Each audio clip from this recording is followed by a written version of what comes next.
Welcome to UTD. We would like to greet all of you. Thank you for coming. And my name is Zsuzsanna Orzsvát. I am the Director of Holocaust Studies here. And I am introducing to you Professor Richard Breitman, who is professor at American University.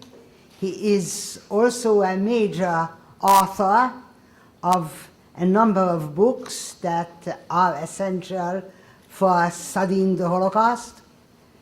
He also is the editor of Holocaust and Genocide Studies, the Holocaust Museum's journal. And he's going to talk to us today about James MacDonald. And without further ado, I would like to give him the place. Welcome, Professor Breitman.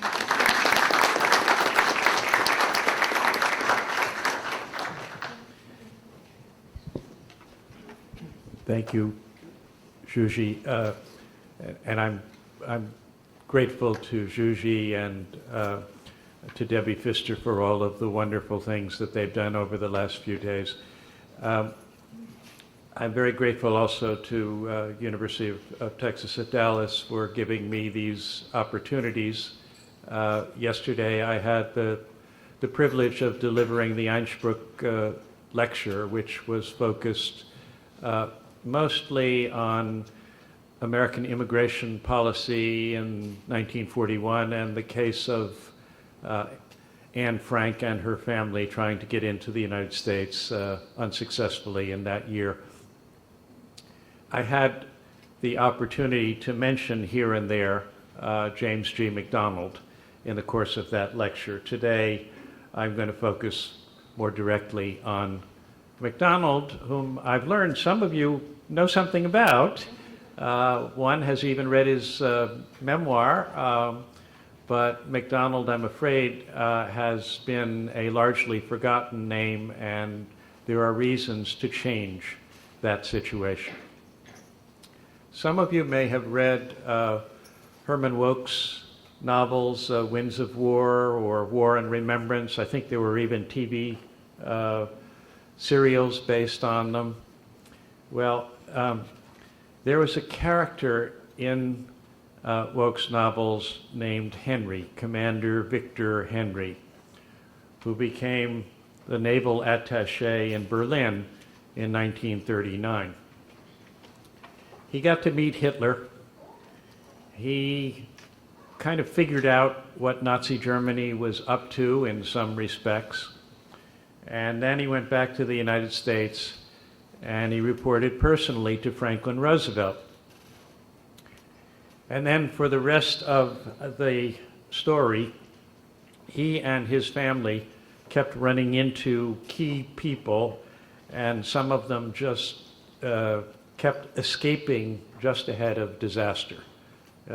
It was a melodrama in the midst of the war and the Holocaust. James G. MacDonald was a kind of real-life counterpart to Victor Henry, with some differences. He got there earlier. He focused not on Nazi plans for war, but on Nazi persecution of Jews and others. And most importantly, he wrote it all down at the time. He kept a diary. The publication of a diary of someone who talked privately and frankly to Hitler, Roosevelt, Cardinal Pacelli, Chaim Weizmann, Albert Einstein, the Rothschild families, Stephen Wise, Edward R. Murrow, numerous diplomats, reporters, and intellectuals of the early and mid-1930s in many different countries would, in any case, be an interesting event. What makes it more important is that MacDonald's diary was previously unknown, and with the slight exception of his daughter, who wrote a PhD, I think about 2 decades ago at Columbia, it had never been used by any historians. MacDonald's own role before the Holocaust had not received a great deal of attention for a variety of reasons. His only real official position was a post created and loosely attached to the League of Nations called High Commissioner for Refugees. The League of Nations, the forerunner of the United Nations, has not exactly enjoyed a great reputation. It didn't do anything to stop Nazism or fascism. It broke apart when World War II began. The United Nations tried, perhaps unsuccessfully, to use the League of Nations as a negative example when it was built up after World War II. The League of Nations did not give MacDonald much support either. But his diary helps us to answer what have become persistent questions. When did Hitler think about mass murder as a solution to what he called the Jewish question? Why didn't more people see what was coming and try to do more about it?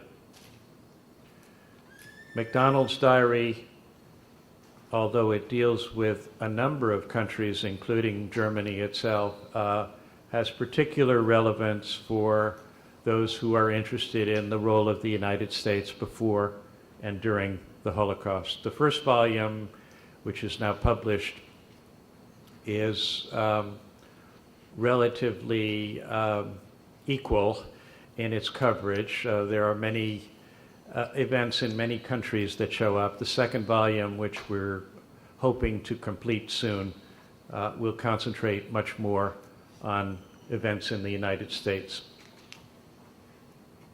Let me give you a few highlights. MacDonald decided in early 1933, before he was connected with the League of Nations. He was head of something called the Foreign Policy Association. He was an independent. He decided to go to Germany and see what the Nazi Revolution was like. He had some advantages. He had a reputation in Germany of being pro-German. He had many good contacts in the German government, German governments before the Nazis, and some within the Nazi regime. Perhaps most importantly for Nazi ideologues, he looked like their ideal. He was tall, he was thin, he had light hair.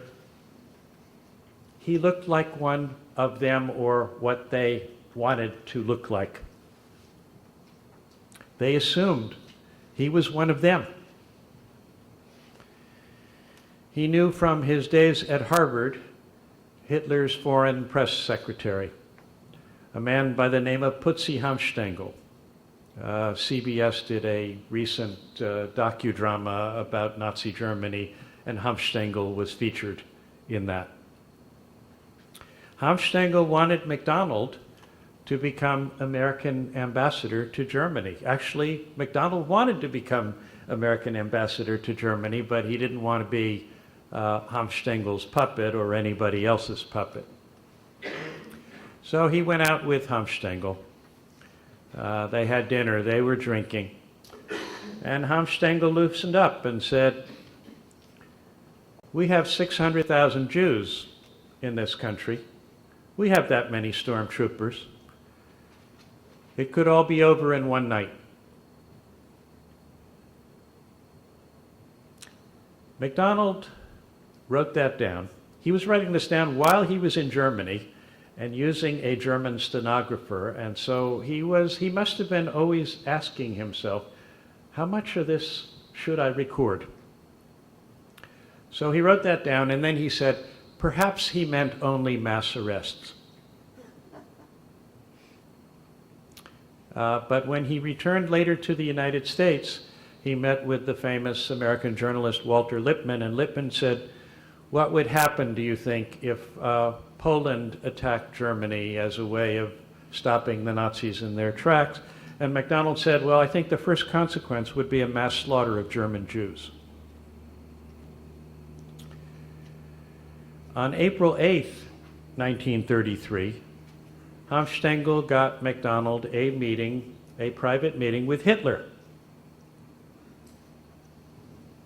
MacDonald told Hitler that Germany was doing itself a great deal of harm by the way it was treating the Jews. Hitler was at first defensive. We are not really after the Jews, we're after communists and social democrats and only those who are criminals, etc., etc. But Hitler, when he began talking about Jews, tended to get worked up, and he got worked up. In taking on the Jews, Hitler claimed Germany was fighting in the interests of the world. And then, this is MacDonald writing that evening in his diary, MacDonald stopped, etc., etc. Again, he must have been worried because he knew his phone calls and his telegrams abroad were being monitored. He'd been told that.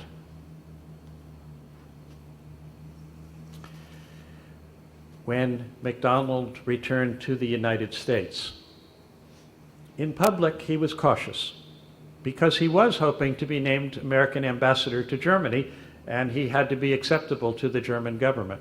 But in private, he began to tell some people what he had seen and what he had heard. And to one group, which included Rabbi Stephen Wise, later head of the American Jewish Congress, MacDonald reported Hitler's conclusion. The world does not know how to get rid of the Jews. I will show them. There were, of course, different ways of getting rid of Jews. One could let them leave. One could force them out. One could take them prisoner. But Hitler's assumption that the world would benefit from the elimination of the Jews certainly suggested the most extreme interpretation, which later materialized. Now, this was in the beginning. This was April 1933. Nazi policy thereafter did not follow in a straight line. There were government bureaucrats and Nazi party bosses who had their own agendas and their own ideas, and sometimes economic factors impeded racial policy. But all of the interaction, competition, escalation took place not in a vacuum, but in light of Hitler's own very virulent views. And if you read MacDonald's accounts of his various visits, he visited Nazi Germany in this time period 4 times, you will see that there was no carefully calculated, rational policy of letting German Jews emigrate, although it was still possible for German Jews with the right connections to emigrate.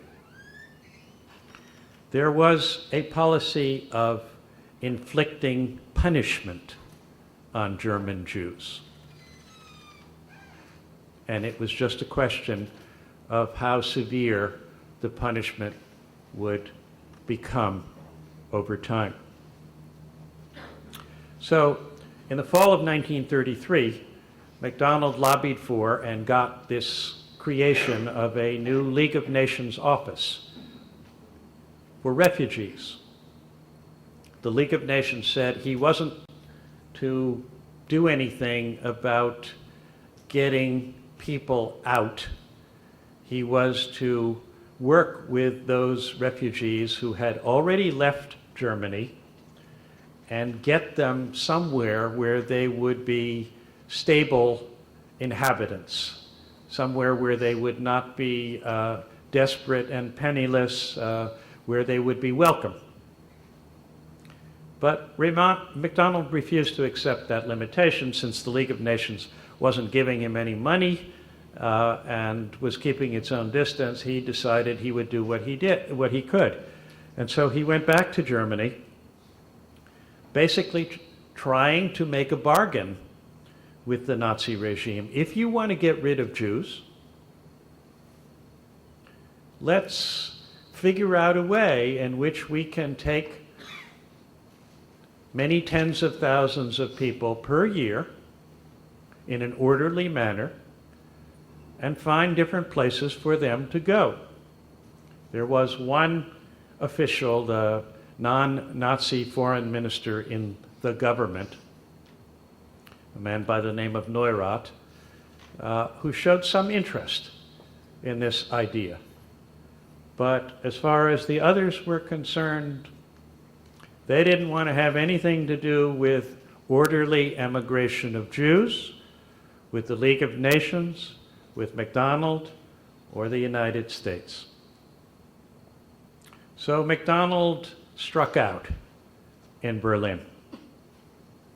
He turned increasingly to exploring places of settlement and to raising enough money so that those being persecuted, Jews and non-Jews, he was very concerned about Catholics in Germany being persecuted, both because he was sincerely concerned, he was himself raised as a Catholic, and also because he thought it was politically adept to have Jews and non-Jews together. He tried raising money. He tried bringing Zionists and non-Zionists together to work for the common cause of resettling refugees. This was a difficult task. Chaim Weizmann, the most prestigious figure among Jews worldwide, was emotionally opposed to spending money anywhere other than in Palestine, and was concerned about fundraising efforts that might interfere with financing for Palestine.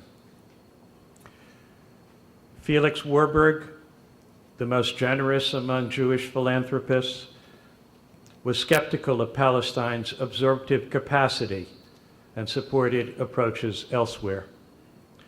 Conservative, non-Zionist Jewish leaders in Britain, men such as Lionel and Anthony de Rothschild and Sir Robert Whaley-Cohn, gave at best grudging support to MacDonald and his High Commission. And there were others. This diary represents a wonderful source on attitudes and interactions among Jewish elites in different countries.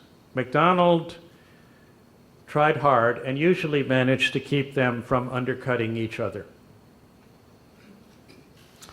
And he did establish a joint fundraising campaign called German Jewish Aid, which turns out to be the direct ancestor of the United Jewish Appeal. So you see, some of you have him to blame for what you're caught up in now. MacDonald had 4 private meetings with President Roosevelt, which are recorded in this diary. This is January 16th, 1934. Though the president had had, as usual, a very heavy day, he threw himself unreservedly into the discussion of my problem. He told a number of stories to illustrate what he felt to be the situation in Germany, one of them had been passed on to him by Dodd, who was the American ambassador, the Roosevelt's choice instead of MacDonald. In substance, it was this: an American visiting in the home, I think it was, of a German professor, was present one evening when a small child ready for bed kneeled down by his mother's knee to say his prayers. Included in his prayers was the request that he be permitted to die with a French bullet in his heart. FDR said that he had dealt with Schacht. Schacht was the head of the Reichsbank, Germany's national bank, and also economics minister at the time. FDR said he had dealt with Schacht without gloves, and he thought he had made some impression on him. At that point, I explained the importance of the High Commission's establishing relations with Germany, the question of refugees' property, and the future policy of the Reich. And I asked FDR what he would advise me to do if the Reich, that is Germany, continued unwilling to establish a working relationship. He replied at once that we should issue a report to the world, setting forth in a factual fashion what had taken place, the plight of refugees, and the prospects for the future. This, he said, would focus world opinion and impress Berlin. I told the president of our proposed flirtation with Russia, that is to say, MacDonald was exploring the Soviet Union as a possibility for taking Jews in. He asked me if Ambassador Bullitt had told me of his concern at possible Polish-German rapprochement. They were dealing with issues of foreign policy. Once or twice, the president referred to my talk with him the previous May. He told with a laugh what I had said to him about the Nazi willingness to talk to me frankly because of my Nordic physical features. So far as immigration of refugees was concerned, he seemed to feel that there would be no difficulty in doing what was necessary now that the labor bond idea had been accepted. I'll come back to that in a minute. But he wished not to have much said about it until Congress was off his hands. The labor bond was a device that some people had suggested to get around what was then the most important obstacle to German Jews getting into the United States. It was not then the quota system, because there was plenty of room in the immigration quotas. But most applicants for American visas were being rejected because they didn't bring in a lot of capital with them. The job market in the United States was very bad, and so it was thought that immigrants coming in would go on welfare. So these people were rejected under a provision of the immigration laws that was called the public charge provision. Well, somebody had a bright idea, which was, if the issue is money, maybe somebody else could come up with some money, put it in a bank account or buy a bond of some kind as a guarantee that an immigrant would not go on welfare. So here was Roosevelt talking with MacDonald about a specific device to make it possible for more refugees to be accepted as immigrants. But he didn't want the whole thing to come up in Congress. And you know what? He never wanted the whole thing to come up in Congress because he knew Congress was quite hostile. And in the end, they did not use the public charge bonds because they thought it was too controversial, but they found over time a couple of other ways of adjusting instructions slightly so that more visas were granted. Not coincidentally, one of those key steps took place right after the presidential election of 1936, not before. Roosevelt was a politician. He was not an anti-Semite. He was not the savior of the Jews. He was a good politician. The time for Roosevelt to take somewhat greater risks on refugee issues did come up in 1938. And I did lecture yesterday something about that period. Unfortunately, the period of willingness to do more was abruptly terminated by the outbreak of World War II, and American policy shifted in a very restrictionist, conservative direction by 1940. The war, conditions created by the war, fears about national security, concern that foreigners coming in might be spies, and even that Jews coming in might be forced to become the tools of Nazi Germany by virtue of pressure on their relatives left behind. MacDonald's diaries and papers get us into a whole range of important and controversial historical issues.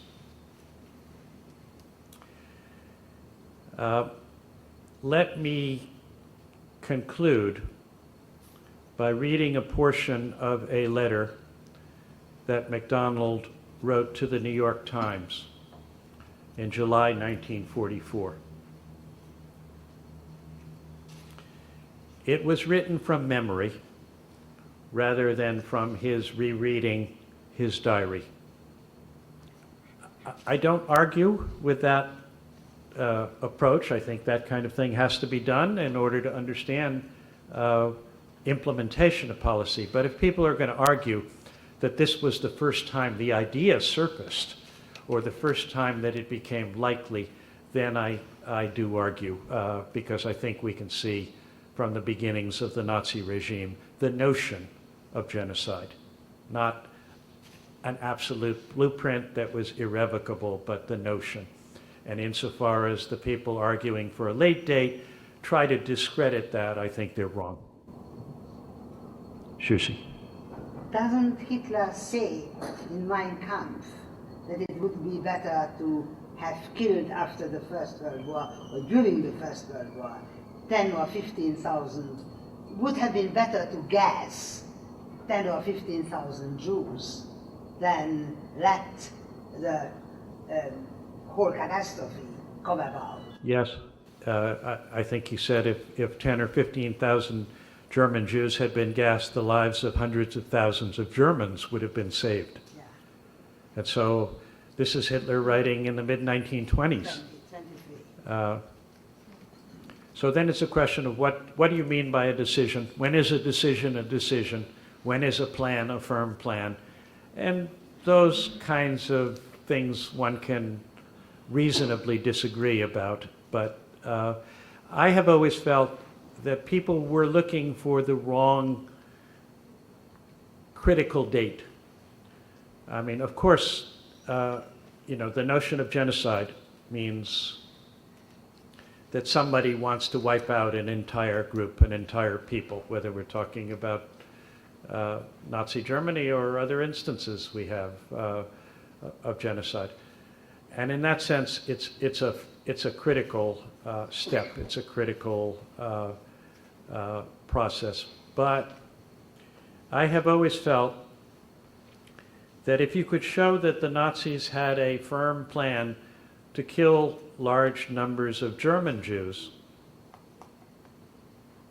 then as they gained control of other countries, they were going to do the same thing. And so the real step was, when did they move to mass killing?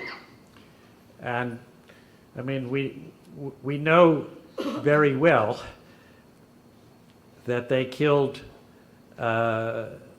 handicapped patients at the beginning of the war, and that they killed Jews and Poles in Poland, not all, but substantial numbers at the beginning of the war.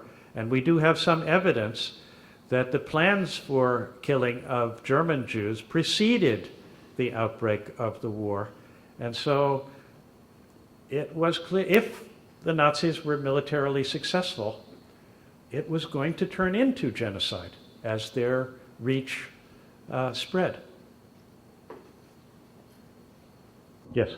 I just commented to you before, interestingly, in his diary, he points out in 1933, in meeting with the New York Times publisher, the New York Times was taking a great deal of pride in their coverage of the persecution of the Jews in Germany.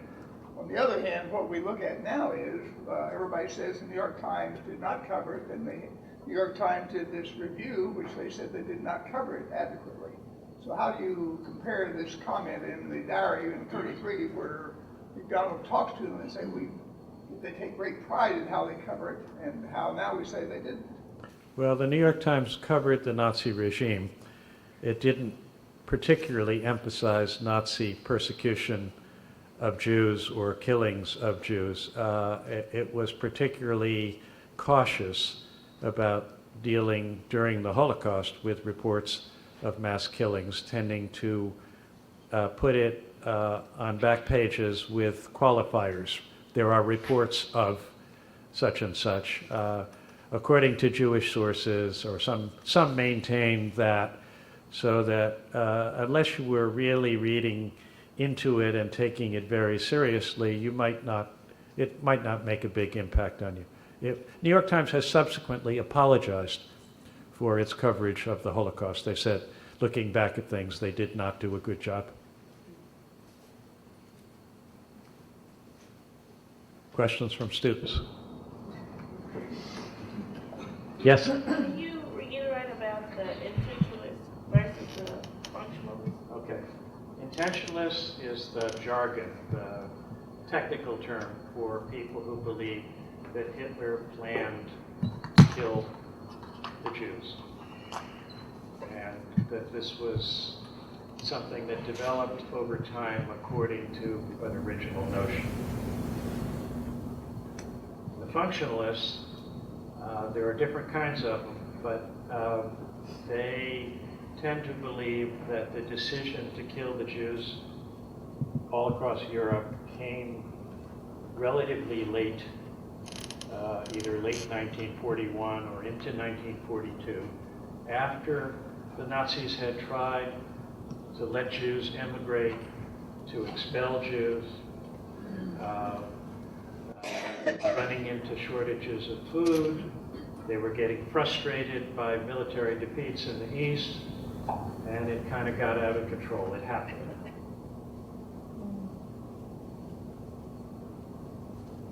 Yes. You did a good job of summarizing the diaries, and but I'm just sort of curious. You categorize him as a great politician, and he's not our hostile enemy, but not our savior. What's maybe a life lesson you can kind of get from these diaries of this man? What? A life lesson maybe of McDonald, maybe what's something practical we could take from him? So again, you categorize him as not our savior, but not our hostile enemy. What do I do with him? You're talking about McDonald or Roosevelt? Well, McDonald was, look, this is somebody who devoted years of his life to saving people, most of whom were from a group that he was not part of. I mean, here is your humanitarian activist ahead of his time, seeing warning signs and trying to do something about it, trying to get people, including some members of the Jewish elites in different countries, to pay more attention to this and to devote more resources to it. I mean, at the very basic level, this is an argument for kind of use of political intelligence. Here's somebody who had no special tools and no huge apparatus and no spy satellites, but he traveled around, he talked to people, he gathered information, he figured out what was coming. He knew not just that the Nazis were going to persecute Jews worse and worse, but that that Nazi Germany was going to war. He said so repeatedly, and yet there were bureaucrats in the State Department who weren't thinking along these lines. There were a lot of people in other countries who didn't want to believe this. So, I mean, it is an argument for keeping your mind open, for looking for where the evidence leads you, and then for trying to do something about it. And as much as he was frustrated, he never lost the sense that he could do something. If he couldn't save millions, he could save hundreds of thousands. If he couldn't save hundreds of thousands, he could save thousands. I mean, the President's Advisory Committee had great hopes in 1938 and 1939. During that time period, they brought in to the United States about, well, a little more than 50,000 Germans and Austrians, most of them Jews, some Catholics, some others, into the United States. So they were doing pretty well. And then things got worse. So they were really fighting and losing battles with the State Department. Well, they kept putting together lists of prominent people that should be given emergency consideration. They got out another 2,000 people in late 1940 and 1941. It wasn't like what they were doing earlier, but they were doing something.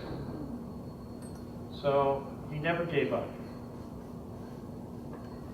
You said before that when the diaries were presented to the Holocaust Museum in Washington, that it was Hoos McDonald, and now you have me wondering, is his name in the Garden of the Righteous at Yad Vashem? Is he recognized? I don't believe so, no. Wow. Not yet. Wow. This is sort of, there's genocide going on in the world now by definition. Yes. How do you think historians will look at it talking 50 years from now? Like you're talking now. We're sitting here, we have satellites, we have everything else, but the world seems to have some empathy towards it. Well, do we learn from history or do we not learn from history? In the 1990s, we had terrible troubles in the former Yugoslavia. There were camps that were not the same as Nazi camps, but they were pretty bad. There were mass slaughters of men captured after particular sieges. We didn't do anything in 1994 and 1995 at Srebrenica. The third time it happened, when there was ethnic cleansing in Bosnia, we did something. It was as if a threshold had been reached. President Clinton decided he didn't want his reputation sullied. Elie Wiesel used the example of the Holocaust in a public event at the White House to put on a certain amount of pressure. And lo and behold, the United States and NATO intervened. And so now we have Rwanda. We have a situation where nobody wants to use military forces to take casualties. The United States is in a particularly difficult position because of the Iraq War. And the army is stretched very thin. And nobody else is really taking the lead. And President Bush has said that the government of Sudan cannot be allowed to do what it is doing, but there's not enough in back of words right now for it to matter. But it hasn't yet become the slaughter of all men, women, and children either. So we're in a kind of nether world where who's going to supply the muscle to really change things? Not the United Nations, not the African Union, not the United States, not the European Union. I mean, I don't have a recipe to resolve the issue. If you know, a humanitarian organization had its own military force, you know, things might be different. But governments tend to think in terms of what's in national interest and what's in political interest. And it takes a great deal of pressure from their own citizens to convince them that they will suffer politically if they don't do something. So the answer is in part you and me. We have to express ourselves concertedly enough so that politicians start to calculate differently. Just on that, I was wondering, even though President Bush has said defer is genocide and what's happening in Sudan, and not a lot is really happening to stop it, none of the other countries are doing that around the world. So when you say, you know, do we learn from history? No. What do you think? Well, I mean, I can't understand. I cannot understand why not another country will step forward. Well, there is a little bit. Actually, there is a little bit. Chad has accepted refugees more voluntarily. Israel supplies medical care, Yeah. and the state of Texas has passed a resolution that bans economic dealings with the Sudan. And that would be the model of other states would pick up on that. I do think that historically the issue of military intervention is a particularly difficult one.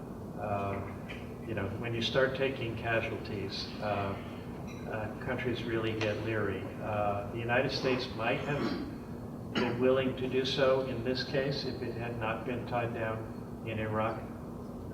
But being tied down in Iraq and doing it simultaneously strikes me as something that's probably not going to happen.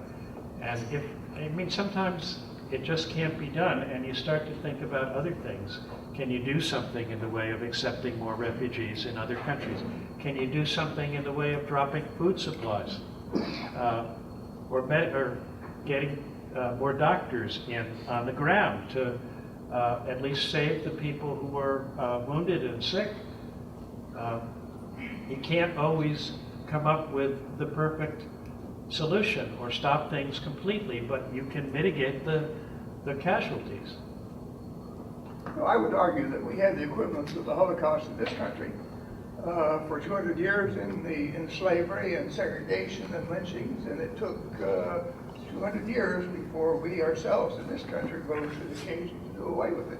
Well, I do think you have to note that, I mean, as terrible as slavery was, it was not the slaughter of every man, woman, and children. I mean, people were killed, people suffered horribly, and we're still living with the legacy of slavery. But there's something about the Holocaust that was unique, and it should be used as a warning against genocide. I don't think I mean, we all want to be for fairness and equal justice and human rights and all kinds of good things. But I mean, historically, there's something particularly atrocious about genocide wherever it occurred. And I think I set that as a category apart. Yes? In our class, our teacher, our professor, she says that in the Holocaust, you really can't compare it to anything else. She said we can't compare it to slavery, or we can't compare it to anything else that's happening around the world, because those were people in itself, and that was a situation in itself.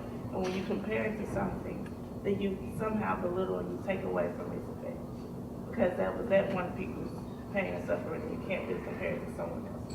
Okay, well, I do agree that the Holocaust was unique, but I don't agree that you can't compare it in some respects. That's why we have the term genocide. And we have looked at a number of different cases with different kinds of people Turkish killings of Armenians during World War I, that was a partial genocide. The Holocaust, Rwanda, Darfur, ethnic cleansing in the Balkans. I mean, they're not, none of them are the same. And, you know, there's something atrocious. I mean, you want to ask me what's unique about the Holocaust? You had a modern industrial state, one of the most powerful states in the world, that devoted its resources to trying to wipe out a people entirely. This is not a mob of uneducated people in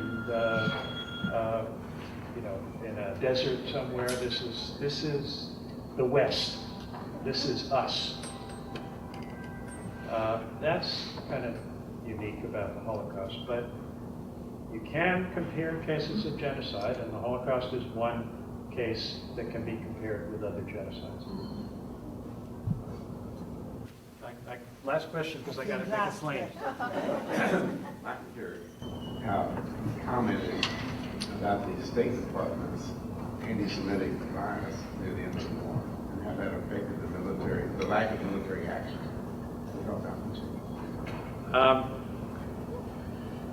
I talked yesterday in more detail about the State Department. There were some anti-Semites in the State Department. There were some people in the State Department who were not anti-Semitic, but were not sympathetic anyway. There were people outside of the State Department who were not sympathetic. The notion of fearing foreigners who were different, believing that they were a danger to the United States, that they would carry out espionage on behalf of Nazi Germany, was prevalent in the State Department, but was not limited to the State Department.